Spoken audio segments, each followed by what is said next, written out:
Nous avons de la chance que notre époque nous offre de multiples façons de devenir riche. Cependant, de nombreuses personnes continuent à vivre dans la précarité. Pas parce que devenir riche est difficile, mais parce qu'ils ne se sont vraiment jamais engagés à l'être. Dites-moi ce qui vous traverse l'esprit lorsque vous apprenez que l'homme le plus riche du monde est Elon Musk avec une fortune estimée à plus de 1000 milliards de dollars. Quoi que vous aurez imaginé, quoi que vous aurez pensé, on peut les classer en deux catégories. Je n'aurai jamais ce genre de somme d'argent. Waouh! J'aimerais savoir comment on fait pour bâtir une telle fortune.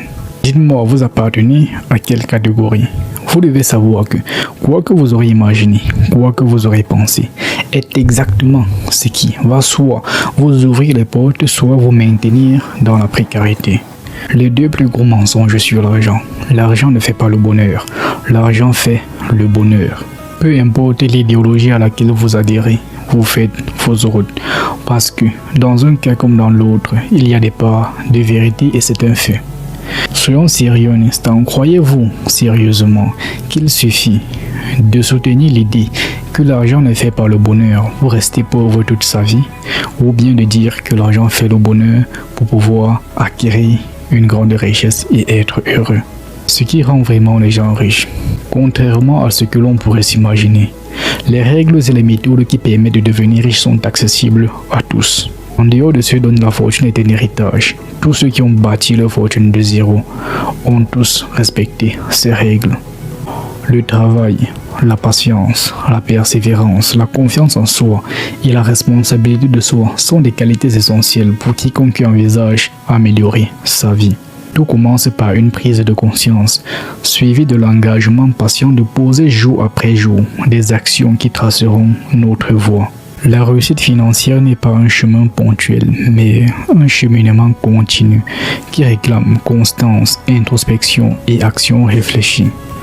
Vous serez peut-être amené à explorer des secteurs, des organisations ou des communautés en phase avec vos centres d'intérêt et qui ouvrent des voies pour faire bouger les choses. Quand on tourne le regard vers les grosses fortunes, l'on remarque immédiatement que tous, sans exception, ont acquis leur richesse il y a bien des années.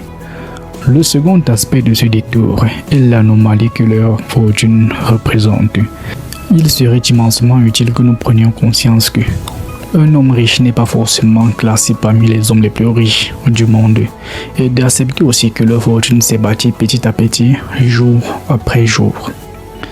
Notre époque nous offre autant de possibilités de devenir riche. Notre époque chérit aussi l'égalité et nous avons tendance à confondre cela à de la conformité.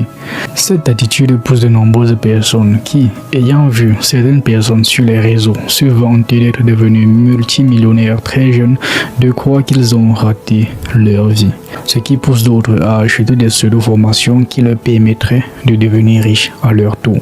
D'autres encore, majoritairement les jeunes, se tournent vers les paris sportifs avec l'espoir de décrocher, avec l'aide de quelques conjonctions astrales, le jackpot. Comprenons-nous bien, être un homme riche ne veut pas dire être parmi les hommes les plus riches du monde. La création de richesse exige que vous trouviez comment être utile aux autres. En effet, les hommes les plus riches le sont devenus en offrant des biens et services qui aident le plus grand nombre. C'est par exemple le cas avec Elon Musk, avec sa société Tesla, qui produit des voitures électriques, et SpaceX, spécialisée dans les missions spatiales. La vie de ces personnalités qui suivent vont vous permettre de mieux comprendre le processus de création de richesse. Oprah Winfrey, médias et divertissement. Née dans une pauvreté extrême dans le Mississippi rural, élevée par une mère célibataire mineure, elle a subi de profonds traumatismes durant son enfance. Elle a débuté comme présentatrice de radio locale avant de révolutionner le format du talk show américain. Elle a bâti son empire médiatique, Apple Productions, par la force de son empathie, de son authenticité et de son travail acharné. Howard Schultz, il a grandi dans les logements sociaux d'un quartier de Brooklyn. Son père était un chauffeur de camion non assuré qui peinait à faire vivre la famille. Premier de sa famille à aller à l'université grâce à une bourse sportive, il découvre une petite torréfaction à Seattle, nommé Starbucks.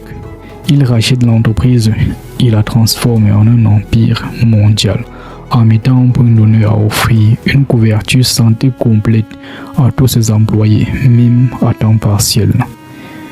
J.K. Rowling, littérature et édition.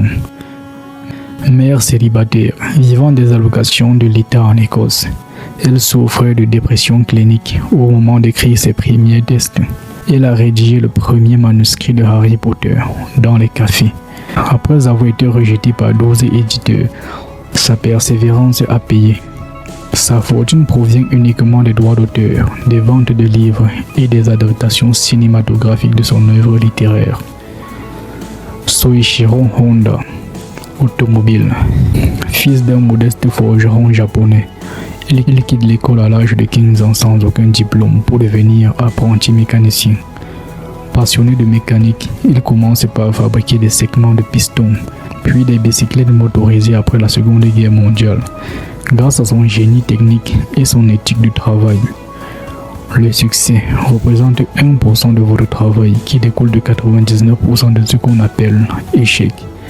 Il a hissé Honda au rang de géant mondial. Ingvar Kamprad, élevé dans une ferme modeste et isolée en Suède, il souffrait de dyslexie sévère. Il commence dès l'âge de 5 ans à vendre des allumettes à ses voisins, puis des stylos et des graines. À 17 ans, il fonde IKEA. Sa fortune s'est bâtie sur une idée simple et transparente: proposer des meubles design, fonctionnels et accessibles au plus grand nombre en optimisant les coûts de fabrication. Si vous souhaitez vraiment faire fortune, vous devez commencer dès maintenant. Ce qui est sûr, avec le temps, votre travail finira par payer. N'abandonnez pas, ne baissez pas les bras parce que vous ne voyez pas de résultats tout de suite. À très bientôt dans une prochaine vidéo.